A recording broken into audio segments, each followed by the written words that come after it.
नमस्ते friends, welcome back to my channel. आपने thumbnail में पढ़ ही लिया होगा कि आज मैं जो पूरा वीडियो है वो स्लीव्स के ऊपर बना रही हूँ। कुछ दिनों पहले ही मैंने एक वीडियो अपलोड किया था जो आर्म होल का वीडियो है, तो वो आर्म होल का वीडियो आप ज़रूर देखें। उसकी लिंक जो है वो मैंने यहाँ पर दी है। तो अगर वो वीडियो आप देख लेंगे तो आपको पता चल जाएगा कि आर्म होल कैसे निकालते हैं। और आर्म होल निकालने के बाद आपको स्लीव कैसे कट करनी है, तो ये आज हम इस वीडियो में देखेंगे। तो स्लीव जो होती है वो एक ही तरीके से कट करेंगे, यहाँ से इतना नाप लेंगे, यहाँ से इतना नाप लेंगे, लेकिन ये चीज़ गलत है क्योंकि हर एक स्लीव जो होती है वो डिफरेंट डिफरेंट स्टाइल की होती है। पहले मैं ब्लाउज से शुरू करती हूँ। तो ब्लाउज की जो स्लीव्स होती है वो बहुत ही फिट होती है। जैसे कि ये हमारा हाथ है, तो इसमें जो ब्लाउज की स्लीव होती है वो एकदम टाइट होती है। उसके बाद अगर हम ऊपर जाएंगे तो ब्लेजर्स की जो स्लीव्स होती है, या फिर आप कोटी समझ लीजिए, या जो जेंट्स के ब्लेजर्स होते हैं, तो उनकी स्लीव्स जो होती है वो हमारे बाजू से थोड़ी ही लूज होती है। जैसे कि जो हमारा अपर आर्म की गोलाई का नाप हुआ उसमें 1 इंच छोड़ दीजिए और बाकी का जो गोलाई मिलेगी वही उनकी स्लीव का वो मेजरमेंट रहता है।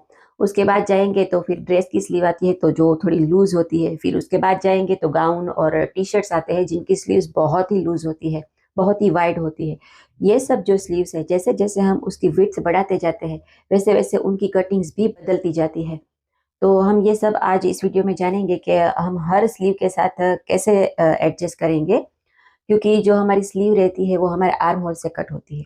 और जो हमारा आर्म होल रहता है वो हम डिसाइड करते हैं हमारे पैटर्न के ऊपर, मतलब हम कैसी पैटर्न का जो भी कपड़ा है वो स्टिच कर रहे हैं। जैसे कि ब्लाउज हो गया, ब्लेजर हो गया, या फिर गाउन है, ड्रेस है। तो ये सब चीज़ों के ऊपर जो है हमारी स्लीव डिपेंड रहती है। तो चलिए शुरू करते हैं वीडियो। अगर आपने कभी देखा होगा तो हमारी जो स्लीव्स होती है वो डिफरेंट डिफरेंट टाइप की होती है। पैटर्न के हिसाब से मैं बात नहीं कर रही हूँ, उसकी जो बेसिक स्लीव है, जो हमारी बेसिक स्लीव्स ही होती है। जब हम टी शर्ट है, हमारी जो टी शर्ट रहती है, हमारा गाउन रहता है, या तो फिर हमारी ड्रेस होती है, हमारा ब्लाउज होता है, उन सब की जो स्लीव्स है वो अलग अलग होती है।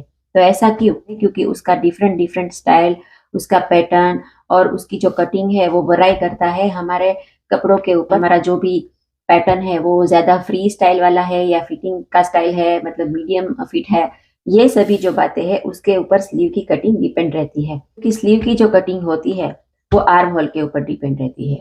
ठीक है। हम जब भी कोई भी ड्रेस की कटिंग करते हैं या ब्लाउज की कटिंग करते हैं, हम कोई सी भी हम कटिंग करते हैं, तब हम उसका आर्म होल बनाते हैं। ठीक है। अभी उस आर्म होल के ऊपर से हमें स्लीव कट करनी होती है। आर्म होल चौड़ा कितना है, उसकी विड्थ कितनी है, उसके ऊपर भी स्लीव की जो कटिंग होती है वो सब चीज मैटर करती है। तो आज मैं आपको वो हर चीज और वो हर कॉन्सेप्ट एकदम से क्लियर करूंगी। तो आप प्लीज पूरे वीडियो को ध्यान से जरूर देखें, उसको सुने और उसको समझे, ताकि आपको स्लीव कटिंग में कभी भी कोई भी दिक्कत नहीं आएगी। मान लीजिए कि मैं यहाँ पर फॉर एग्जाम्पल एक आर्म होल ले रही हूँ, वो है 17 का। अब हम इसके अंदर कितना इंच लूजिंग करेंगे वो डिपेंड है पैटर्न के ऊपर। मतलब कि जैसे 17 का आर्म होल है तो ब्लाउज के अंदर हम 17 का आर्म होल रख के ही कंटिन्यू करेंगे, क्योंकि ब्लाउज की जो स्लीव होती है उसमें पूरा का पूरा फिटिंग होता है। उसमें हम लूजिंग ज्यादा से ज्यादा आधा इंच छोड़ेंगे, उससे ज्यादा नहीं छोड़ते। और वो भी इसीलिए छोड़ते हैं क्योंकि अगर ज्यादा कपड़ा अंदर रहता है तो थोड़ा लूज रहेगा, तो कपड़े के लिए हम थोड़ी जगह छोड़ देते हैं। फिर आगे चलते हैं। तो मान लीजिए कि हम ड्रेस पहनते हैं, तो ड्रेस के अंदर हम क्या करेंगे, इसके 17 के अंदर 1 या 1.5 इंच या 2 इंच, ज्यादा से ज्यादा 2 इंच, उतना भी नहीं होता है, 1.5 2 इंच बहुत हो गया, 1.5 इंच, तो उतना लूज फिटिंग रख के चलते हैं। तो क्या होता है कि तब उस कंडीशन में हमारा जो आर्म होल है वो 17 के बजाय कितना हो जाता है, 19 हो जाता है। ठीक है। ज्यादा से ज्यादा 19 हो जाता है। तो 19 के हिसाब से हमें ड्रेस का भी आर्म होल बनाना है और स्लीव का भी आर्म होल बनाना है। अब आगे चलते हैं। अब अगर आपने कभी ब्लेजर या ऐसा कुछ पहना होगा तो आपको पता रहेगा कि उसमें भी जो स्लीव्स होती है, जैसे जेंट्स लोग होते हैं वो लोग कोट पहनते हैं, या फिर लेडीज वुमेन्स के भी ब्लेजर्स आते हैं, जीन्स के तो नहीं लेकिन जो लेदर के ब्लेजर्स होते हैं, उसके अंदर भी स्लीव को जो होता है वो थोड़ा ही फ्री रखते हैं। मतलब अगर 17 है तो उसको ज्यादा से ज्यादा 18 या 19, 19 भी नहीं 18 ही रखेंगे, बहुत ज्यादा से ज्यादा 18 रखेंगे। तो उसमें भी जो लूजिंग होती है वो 1 से 1.5 इंच ही होती है। फिर उसके बाद ऊपर जाते हैं तो हम गाउन के अंदर या टी शर्ट के अंदर देखेंगे तो वहां पर आप देखोगे तो स्लीव बहुत ही ज्यादा वाइड होती है। हम स्लीव को वाइड कितनी रखेंगे ये सब डिपेंड करता है पैटर्न के ऊपर। तो मान लीजिए कि मैं यहाँ पर ब्लाउज की कटिंग कर रही हूँ। पहले मैं यहाँ पर एक 5 के ऊपर निशान लगा देती हूँ। ये जो निशान मैं लगा रही हूँ उसमें 5 है, 4.5, 4, 3.5, 3, 2.5, 2, जो यहाँ से विड्थ नापते हैं वो 2, 2.5, 3, 3.5, 4, 4.5, 5 तक अवेलेबल रहती है। ये लाइन सब अवेलेबल रहती है। तो हमें कब कौन सी लाइन चूज करनी है वो सब डिपेंड करता है कि हम किसके लिए स्लीव बना रहे हैं। हम ड्रेस के लिए बना रहे हैं, हम ब्लाउज के लिए बना रहे हैं, या फिर हम टी शर्ट के लिए स्लीव स्टिच कर रहे हैं, गाउन बना रहे हैं, क्या बना रहे हैं। तो ये जो सारे निशान मैंने ड्रॉ करे हैं, हम उसको बारी बारी देखते हैं कि ये सब निशान अगर यहाँ आता है तब स्लीव कैसा बनता है, यहाँ आता है तब स्लीव कैसा बनता है। तो जैसे कि ये 17 का आर्म होल है, तो उसके हिसाब से पहले मैं यहाँ पर एक लाइन ड्रॉ कर लेती हूँ। हमने स्लीव की शेप दे दी। शेप के बारे में बात नहीं कर रही हूँ मैं, मुझे यहाँ पर आपको यही समझाना है कि ये डॉट कहाँ पे आएगा। शेप के लिए मैं आपको बाद में बताती हूँ। तो अभी मान लीजिए कि ये कोई एक आर्म होल है जो आ रहा है, या 19 का है, 20 का है, हमें इससे मतलब नहीं है, ठीक है। तो हमने जो ये विड्थ ली है, तो हमें जो आर्म होल मिलेगा उसके लिए हमने यहाँ पर काफी सारा कप जो है, इसको हम क्या बोलते हैं, स्लीव का कप बोलते हैं। तो इस स्लीव को कप को हमने काफी सारा ऊपर लिया हुआ है, ऊपर उठा के रखा है। तो जब हम स्लीव का जो कप ज्यादा ऊपर उठाते हैं तो स्लीव की जो चौड़ाई होती है वो कम हो जाती है, क्योंकि हमें जो आर्म होल निकालना होता है वो हमें यहाँ से बहुत अच्छे से मिल जाता है, क्योंकि हम बहुत सारा ऐसे ऊपर से ऐसे टर्न लेते हैं तो हमें काफी सारा आर्म होल मिल जाता है। जैसे मैं यहाँ पर आपको एक जैसे फॉर एग्जांपल ही बता रही हूँ, जैसे कि ऐसी कंडीशन में ये आर्म होल आ रहा है कुछ 9.25 के आसपास आ रहा है, ठीक है। ये लाइन जो मिल रही है वो हमें 9.25 के आसपास मिल रही है। तो फिर ऐसी कंडीशन में क्या होगा कि इसकी जो विड्थ है वो कम हो जाती है, जो हमें नीड होती है, जो भी हमें विड्थ चाहिए वो यहाँ पर कम हो जाती है। लेकिन यही लाइन में अगर यहाँ से बनाऊंगी तो आर्म होल बहुत ही कम आएगा। कि जैसे कि मैं पहले बना लेती हूँ कि देखिए मैंने ऐसे एक स्लीव का पैटर्न बना लिया, ठीक है। ऐसी स्लीव कहाँ लगेगी, ज्यादातर हम जो टी शर्ट पहनते हैं उसके अंदर ऐसी स्लीव ज्यादा रहती है। तो यहाँ पर हमें आर्म होल नहीं मिलेगा। जैसे कि हमें यहाँ पर 9.25 का आर्म होल मिल रहा है, तो यहाँ पर क्या होगा, हमें बहुत ही कम आर्म होल मिलेगा। जैसे 8.25 का मिल रहा है, 1 इंच कम मिल रहा है। तब ऐसी कंडीशन में क्या करते हैं कि ये आर्म होल जो है वो हमें थोड़ा बढ़ाना रहता है, और इसका कटिंग जो है वो यहाँ पर आ जाता है। जो मेन पॉइंट है वो यहाँ पर आ जाता है, और इसका आर्म होल का जो हमने कप यहाँ से ऊपर उठाया है तो उसकी वजह से इसका जो मेन पॉइंट है वो इस पॉइंट से अंदर आ जाता है। मतलब हम जितना जितना ऊपर जाएंगे वैसे वैसे स्लीव की जो चौड़ाई है वो कम होती जाती है। अगर हम स्लीव का कप ज्यादा ऊंचा रखते हैं तो स्लीव की जो चौड़ाई है वो कम हो जाएगी, और अगर हम स्लीव का जो कप है वो नॉर्मल की साइड पे रखेंगे, बहुत कम रखेंगे, तब ऐसी कंडीशन में स्लीव की चौड़ाई बढ़ जाती है। तो क्या होता है, अगर ये स्लीव की चौड़ाई बढ़ गई तो आपको पता है कि गाउन के अंदर और टी शर्ट के अंदर जो स्लीव्स होती है वो काफी सारी वाइड होती है, क्योंकि वो बहुत ही खुले खुले टाइप के कपड़े होते हैं। तो उस कंडीशन के हिसाब से हमें ज्यादा चौड़ी स्लीव मिल जाती है। तब ऐसी कंडीशन में जहां पर स्लीव की चौड़ाई ज्यादा हो तो वहां पर हमें इस तरीके से बहुत ही ज्यादा डीप जो कप है उसको नहीं बनाना है। जो हमारा स्लीव का कप है उसे हम ज्यादा डीप नहीं बनाते हैं, एकदम ही शेलो टाइप ही बनाते हैं। लेकिन जहां पर ब्लाउज देखेंगे और अगर हम ब्लेजर देखेंगे, ब्लेजर के अंदर भी स्लीव्स जो होती है वो बहुत ही नैरो होती है, और अगर स्लीव्स नैरो हो जाती है तब हमारा जो आर्म होल है वो उतने में नहीं निकलता है। तब हम ऐसी कंडीशन में आर्म होल जो स्लीव का कप है वो ऊपर जाके काटते हैं। जैसे कि मैंने यहाँ काटा है, हम इतना ऊपर जाएंगे तब जाके उसका स्लीव का जो आर्म होल है वो निकलेगा, वरना नहीं निकलेगा। अगर हम स्लीव और ज्यादा अंदर करेंगे तब उस कंडीशन में हमें और ज्यादा ऊपर आर्म होल लेके जाना है। जैसे जैसे स्लीव का कप ऊपर चढ़ता जाएगा वैसे वैसे स्लीव की जो विड्थ है वो कम होती जाएगी। तो यहाँ पर देखो आपने मैंने नाप के दिखाया, यहाँ 8.25 आ रहा है। फिर अगर यहाँ से नापेंगे तो यहाँ से और थोड़ा सा बड़ा आएगा कंपेयर टू हियर। फिर यहाँ से नापेंगे तो थोड़ा और बड़ा आएगा। ऐसे करते करते अगर यहाँ से नापेंगे तो थोड़ा और बड़ा आएगा, यहाँ से नापेंगे तो थोड़ा और बड़ा आएगा। तो जैसे जैसे हम नीचे से ऊपर जाएंगे स्लीव की विड्थ बढ़ती जाएगी, और जो ये उसका कप है वो कम होता जाएगा। तो मैं उसके लिए आपको यहाँ पर एक चार्ट दिखा रही हूँ। आप चाहे तो इस चार्ट को डाउनलोड कर सकते हैं, जिसकी लिंक मैंने आपको डिस्क्रिप्शन बॉक्स में दे दी है।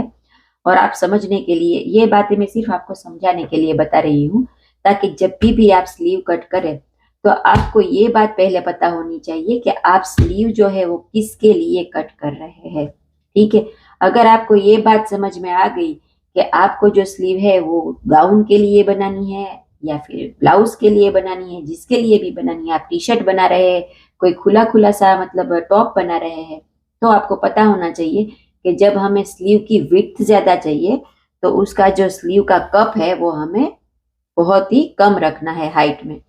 तो ये तो हो गई कप की बात। तो मुझे आई होप कि आपको ये समझ में आ गया होगा कि ये सब जो लाइन है, ऐसा नहीं है कि आप यही लाइन पकड़ के चलेंगे या यही लाइन पकड़ के चलेंगे, ऐसा कुछ भी नहीं है। डिपेंड है कि आपकी स्लीव की विड्थ कितनी बन रही है।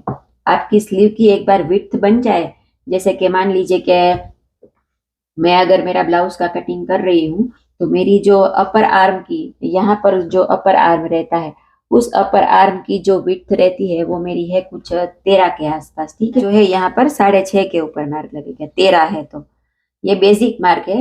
लेकिन उसके अंदर फिर भी मैं थोड़ा 0.25 इंच में लूजिंग छोड़ के मैं यहाँ लूंगी। ठीक है, तो अब यहाँ से मुझे स्लीव का आर्म होल निकालना है, तो क्या मुझे मिलेगा? तो मान के चलते हैं कि यहाँ पर है। ठीक है, तो अभी यहाँ से मेरा जो आर्म होल है वो कुछ 17 का है, तो मुझे यहाँ से आर्म होल मेरा मिल जाएगा। तो 17 का मुझे आर्म होल मिल रहा है। अगर दिक्कत आती है तो थोड़ा आप 0.25 अंदर बाहर कर सकते हैं। लेकिन अगर ये ना, यही डॉट में अगर यहाँ कहीं पर लगाती तो क्या होता, काफी सारे यू देखा है स्लीव की कटिंग जो दिखाते हैं, वो चेस्ट का यहाँ से 10वां भाग लेते हैं या कुछ 8वां भाग लेते हैं, मुझे तो याद भी नहीं है। लेकिन मुझे ये बात समझ में नहीं आ रही है कि चेस्ट जो होती है वो हमारी यहाँ पर होती है और हमारी स्लीव होती है यहाँ पर। अभी यहाँ से हम काटेंगे तो चेस्ट का नाप कहाँ है और स्लीव कहाँ है, वो कैसे बंद बैठता है, मुझे यही नहीं समझ में आ रहा है। इसलिए मैं बहुत दिन से चाहती थी कि मैं जो ये कॉन्सेप्ट है आपको समझा दूं, ताकि आप कभी भी स्लीव कट में कभी भी गोथे ना खाए। तो देखिए मुझे यहाँ से मिल गया।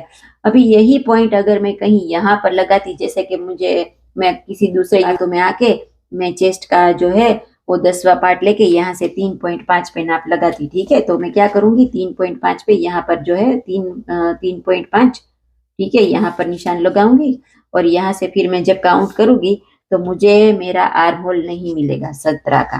ठीक है, ये देखिए ये नहीं आएगा 17 का, ये 15 का ही मुझे मिल रहा है। तब मैं क्या करूंगी, अरे मुझे 15 का मिल रहा है, ठीक है, मैं और ज्यादा स्लीव की विड्थ बढ़ा दूंगी और फिर मैं यहाँ पर नाप ले लूंगी। 17 आ रहा है, ठीक है, मैंने इसके अंदर 1 इंच ऐड कर दिया और यहाँ से मुझे मेरा आर्म होल मिल जाएगा। तो मैं क्या करूंगी, यहाँ से कटिंग करूंगी। तो फिर जब फिटिंग करने बैठूंगी तो इतना सारा पोर्शन जो है मेरे हाथ के अंदर दिखाई पड़ेगा। तो क्या करेंगे तब? तब उस कंडीशन में क्या करना है, कुछ नहीं कर सकते। कितना भी आप स्लीव में स्टिच लगाते रहो, लेकिन आपने स्लीव ही इतनी वाइड कट की है, फिर आप उसमें कितनी भी स्टिच बिठाओगे वो आपके बाजू के अंदर फिट बैठेगी ही नहीं, क्योंकि स्लीव की कटिंग ही रॉन्ग स्टाइल से करी है। तो ये बात जो है वो आपको बहुत ही समझनी है। तो इसीलिए आपको हमेशा पहले ध्यान रखना है कि आपको जो स्लीव बनानी है वो किसके लिए बना रहे हैं। ठीक है, पहले वो डिसाइड हो गया कि ठीक है हम ब्लाउज के लिए बना रहे हैं, गाउन के लिए बना रहे हैं, ड्रेस के लिए बना रहे हैं, जो भी बना रहे हैं। और दूसरी बात ये कि आपका जो आर्म होल है, आर्म होल तो आपको नापना ही होता है, उसके अलावा तो ना ही तो ड्रेस की कटिंग होती है ना स्लीव की कटिंग होती है। ठीक है, और दूसरा जो है वो है अपर आर्म की जो गोलाई होती है। मैंने पहले भी बताया है कि ये जो अपर आर्म की जो गोलाई रहती है, हमारे जो हाथ की गोलाई जो मैं यहाँ पे आपको दिखा रही हूँ, ये जो हमारे हाथ की गोलाई रहती है उसको भी यहाँ से ऊपर से मैक्सिमम जो हमारा यहाँ पर गोल शेप रहता है उसके हिसाब से नापना होता है, ताकि वो एक बार मिल जाए फिर हम इसकी विड्थ डिसाइड कर सकते हैं। जैसे कि मैंने आपको बताया मेरा 13 मिल रहा है, तो 13 का आधा होता है 6.5, तो मैं 7 रख के भी चलूंगी तो 1 इंच ज्यादा से ज्यादा होगा, तो वो थोड़ा कपड़ा अंदर मुड़ता है तो थोड़ा जगह रहेगी तो अच्छा रहेगा। लेकिन फिर 7 की जगह मुझे यहाँ पर देख रहे हो ना, अगर मैंने यहाँ लेते तो मुझे 8 या उसके ऊपर जाना पड़ेगा शायद। देखिए 8.5 आ रहा है, तो उस कंडीशन में ये स्लीव जो है वो रॉन्ग बैठेगी और ये वाली राइट बैठेगी। तो आप हमेशा ये बात ध्यान रखें, ठीक है। तो ये तो मैंने आपको स्लीव की जो यहाँ से हम कितनी लेंथ लेंगे वो मैंने बता दिया। अब यहाँ पर मैंने एक स्लीव कट करके दिखा रही हूँ आपको। जैसे कि मैंने यहाँ पर ये जो कप है, स्लीव का जो कप है वो ज्यादा रखा है, ठीक है। फिर हम क्या करते हैं, यहाँ से सीधा लाइन देते हैं और फिर आगे चले जाते हैं। तो फिर ऐसी कंडीशन में क्या होता है, देखिए अगर मैं ये स्लीव्स को जोड़ रही हूँ तो ये कैसा लग रहा है आपको, आपको कुछ बराबर लग रहा है? आप अपने हिसाब से ही सोचिए कि अगर ये जो स्लीव्स है ये अगर हमारे कपड़े के साथ जुड़ेगी तो क्या इसका शेप जो है वो बराबर लग रहा है? मुझे नहीं लग रहा है। यहाँ से जो शेप बन रहा है उससे मैं सेटिस्फाइड नहीं हूँ। तो हम क्या करते हैं, यहाँ से थोड़ा सा डाउन शेप दे देते हैं ताकि जब हम स्लीव ज्वाइंट करें तो वो थोड़ी ढंग की लगे। तो हम क्या करेंगे, इसको थोड़ा सा ऐसे अगर कर्व शेप दे देंगे, थोड़ा सा ऐसे डाउन करेंगे। अब मैं इस स्लीव को दिखाती हूँ आपको क्या करेंगे। अब देखिए, अभी लग रहा है कि अच्छे से हमने स्लीव की जो है वो गोलाई दे दी है, ठीक है। तो ये कटिंग के लिए आपको ये जो छोटी छोटी चीजें हैं वो ध्यान रखनी होती है, ठीक। चलिए, मैंने यहाँ पर एक हमारी गोलाई ड्रॉ कर ली है, मैंने आर्म होल ड्रॉ कर लिया है, ठीक है। लमसम ड्रॉ किया है, ऐसे कोई नाप लाप लेके नहीं ड्रॉ किया है, मैं आपको समझाने के लिए मुझे ऐसे ही ड्रॉ किया है मैंने। अब मैं ये स्लीव को ऐसे ज्वाइंट करूंगी तो इसके बीच का जो गैप है वो काफी बढ़ जाएगा, ठीक है, बहुत सारा बढ़ जाएगा। तो ये स्लीव कहाँ आएगी, ज्वाइंट होते होते होते होते होते होते यहाँ पर आ जाएगी। ऐसे ऐसे स्टिच करेंगे तब ये यहाँ पर जुड़ जाएगी। मतलब ये जो स्लीव हमारी बन रही है वो ऐसे बन रही है, ना कि ऐसे सीधी। जैसे कि हम ब्लेजर के अंदर या किसी कोट के अंदर देखेंगे तो उनकी स्लीव कैसी होती है, कोट में ऐसे ही होती है, ऐसे लगी हुई होती है, ठीक है। आर्म होल यहाँ होता है और हमारी स्लीव लगेगी तो ये कुछ इस तरीके से बैठ जाएगी, ऐसे रहेगी। तो जब जिस स्लीव्स के अंदर उसका ये वाला पोर्शन ज्यादा होता है तो वो थोड़ी अनकंफर्टेबल रहती है, क्योंकि हमारा हाथ जो है यहाँ से हम जैसे ही ऊपर उठाएंगे तो क्या होगा, हमें थोड़ा सा खिंचाव महसूस होगा। तो ज्यादातर ऐसे ही फंक्शन के लिए जो कोट बनते हैं, ब्लेजर बनते हैं या फिर ऐसी कोई चीजें बनती है जिसमें हाथों को ज्यादा मूवमेंट्स नहीं देना होता है, ऊपर नहीं उठाना होता है, ऐसे ही नीचे पड़े रहते हैं, तब ऐसी कंडीशन में ऐसी स्लीव हमें बहुत अच्छी लगती है, क्योंकि यहाँ पर विड्थ ज्यादा नहीं होती। कोट के अंदर अगर ज्यादा विड्थ वाली स्लीव बनाएगी तो समझिए कोट कैसा लगेगा। तो उसके लिए कोट के अंदर जितना हाथ की गोलाई है उसकी हिसाब से ही जो है वो स्लीव बनाते हैं, ठीक है। हम ब्लाउज के अंदर भी उसी तरीके से करते हैं। लेकिन अगर यही स्लीव की अगर गोलाई जैसे कि मैं अगर कम कर दूंगी तो वो स्लीव कुछ इस तरीके से बन जाएगी।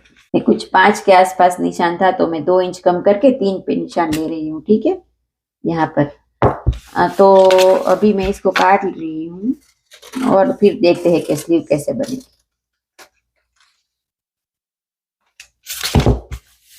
ठीक है, अब ये स्लीव जो है वो जब बैठेगी तो कुछ ऐसे बैठेगी, ठीक है।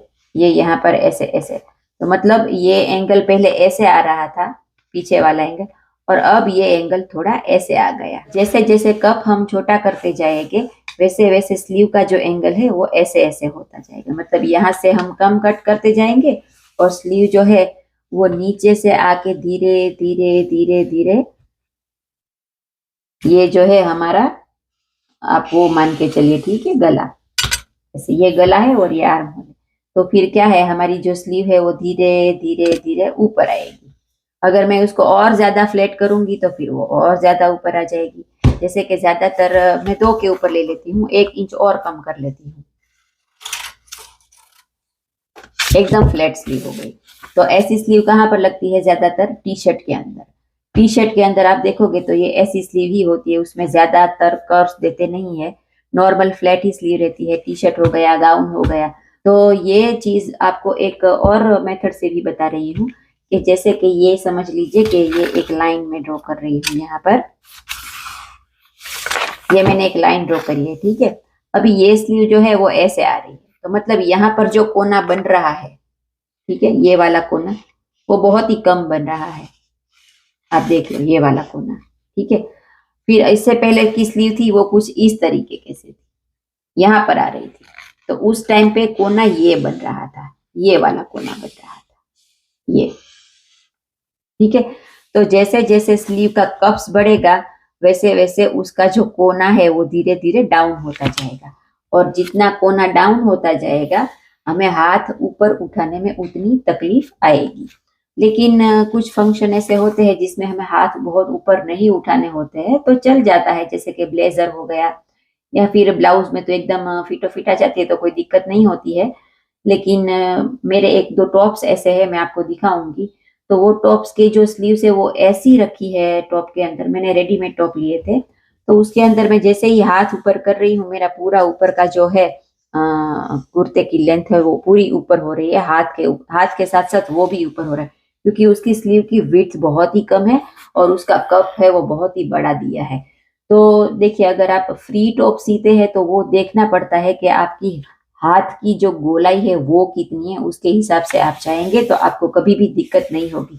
तो ये चीज जो है मैंने आपको एक और भी एक चार्ट दिखा रही हूँ कि जैसे जैसे हमारा एंगल यहाँ से जो यहाँ पर एंगल बन रहा है, ठीक है, पहले हमने ये स्लीव यहाँ रखी तो कुछ एंगल आया, यहाँ रखी तो कुछ एंगल आया, धीरे धीरे जैसे जैसे ये एंगल बढ़ता जाएगा वैसे वैसे हमारा कप भी है वो बड़ा होता जाएगा और स्लीव की विड्थ जो होती है वो कम होती जाएगी। तो आज आपको ये सब बातें क्लियर हो गई होगी कि जो हमारी स्लीव है हमें उसे कैसे कट करना होता है। स्लीव हमेशा कट करने के लिए आपको ये बातें दिमाग में ध्यान रखनी है। कौन कौन सी बात आप दिमाग में ध्यान रखेंगे? पहली चीज कि आप स्लीव जो है वो किसके लिए बना रहे हैं, कौन सी पैटर्न के लिए स्लीव्स कट कर रहे हैं। दूसरी बात कि आपका आर्म होल कितना है, और तीसरी बात जो अपर आर्म की गोलाई है वो कितनी है। ये तीन बात आप ध्यान रख के चलेंगे, आपकी स्लीव कभी भी गड़बड़ नहीं होगी, 100% कभी भी गड़बड़ नहीं होगी। मैंने जो ये वाला जो शेप अभी दिया था वो मैं आपको समझाती हूँ कि वो कैसे देते हैं। तो अभी मैं यहाँ पर एक नॉर्मली से एक स्लीव ले रही हूँ जिसकी मैं विड्थ रख रही हूँ 7। ठीक, अब हम यहाँ से ऊपर से कौन से नंबर पे निशान लगाएंगे तो ये मैंने आपको आज समझा दिया, बहुत ही अच्छे से मैंने आपको समझा दिया कि हम यहाँ ऊपर से 3 पे रख सकते हैं, 3.5 पे रख सकते हैं, 4 पे रख सकते हैं, हम कुछ भी यहाँ से नंबर ले सकते हैं। अगर पहले आप 3 पे नंबर लेके देखिए कि अगर आपका आर्म होल निकल रहा है तो ठीक है, नहीं निकल रहा है तो आपको इसको आगे नहीं बढ़ाना है, क्योंकि ये जो लाइन है वो आपके आर्म होल की, अपर आर्म होल की विड्थ के हिसाब से आपने नाप डाला है। ठीक है, तो आप क्या करोगे, अगर आपकी आर्म होल 3.5 पे नहीं निकल रही है तो आप 4 पे चले जाओ, 4 पे नहीं निकल रही है तो आप 4.5 पे चले जाओ। 3.5 से 4.5 में कहीं ना कहीं तो आपकी नाप निकल ही जाएगी, 100% निकल जाएगी। अगर फिर भी नहीं निकल रही है तो इसको चाहे तो आधा इंच तक बढ़ा सकते हो, उसमें दिक्कत नहीं, लेकिन बहुत मत बढ़ाइए क्योंकि फिर स्लीव ज्यादा ही वाइड हो जाएगी और फिर आप चाहे कितनी भी फिटिंग कर लेंगे फिटिंग आएगा ही नहीं। तो अभी मैं आपको यहाँ से शेप कैसे देते हैं वो बता देती हूँ। तो हम यहाँ पर पहले एक लाइन ड्रॉ कर लेंगे। तो ये जो हमने लाइन ड्रॉ करी है हमें पहले उसके सेंटर में एक पॉइंट लगाना है, तो ये हो गया सेंटर का पॉइंट। फिर उसके और इसके बीच का एक सेंटर पॉइंट निकालेंगे, तो ये एक और सेंटर पॉइंट हो गया, और यहाँ पर भी ऐसे ही सेम एक सेंटर पॉइंट निकालना है। इसे 3 पॉइंट निकालना है। फिर जो बीच का पॉइंट है वहां से हमें 0.75 ऊपर जाना है। फिर यहाँ पर 0.15 हमें ऊपर जाना है, आधा इंच, और सेम आधा इंच हमें यहाँ से नीचे आना है। ठीक है, फिर इन डॉट्स को मिलाना है। तो वो डॉट्स, ये 2 डॉट्स है वो बाहर की स्लीव के लिए है, और ये वाला जो डॉट है वो अंदर की स्लीव के लिए है। तो हम कुछ ऐसे ड्रॉ करेंगे। आगे की साइड का स्लीव का पोर्शन है वहां पर हमें ऐसे ड्रॉ करना है। पहले इस पॉइंट पे आना है, फिर इस पॉइंट पे, फिर इस पॉइंट पे। ये जो डॉट्स है या ये जो पॉइंट है उससे सिर्फ और सिर्फ हमें सिर्फ स्लीव की जो एक अच्छी शेप बनानी होती है वो हम इस डॉट से बना लेते हैं, बाकी इसका कुछ इतना खास है नहीं। तो आप ये बात ध्यान रखें, अगर आप बिना डॉट के भी अगर ऐसा शेप बना लेते हैं तो भी बढ़िया है, उससे भी कोई दिक्कत नहीं आएगी। और अगर आपको शेप देना नहीं आ रहा है तो आप ऐसे पॉइंट की मदद लेके शेप दे सकते हैं। तो ये हो गई हमारी पूरी की पूरी स्लीव की कटिंग। तो आई होप कि आज आपको सब समझ में आ गया होगा कि स्लीव को किस हिसाब से कट करना है और कैसे कट करना है। कि आज का जो ये मेरा वीडियो है आपको ज़रूर अच्छा लगेगा। तो अगर अच्छा लगे तो प्लीज़ मेरे चैनल को लाइक शेयर एंड सब्सक्राइब ज़रूर कर दें।